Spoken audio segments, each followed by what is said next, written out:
Let me show you how to retouch photo in 1 minute. Open Photoshop Beta right here. Then click on this icon right here.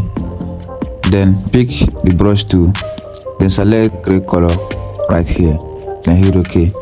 And make sure that your hardness is 100%. Then select the area that has blemishes only. Just gently like this. Then after when you are done, then release this icon right here. Then to make a selection, then you click this icon right here to invert the selection. Then you can go to Generative Fill and write soft skin right here.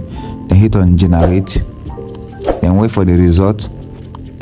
Then you can choose from this variation right here.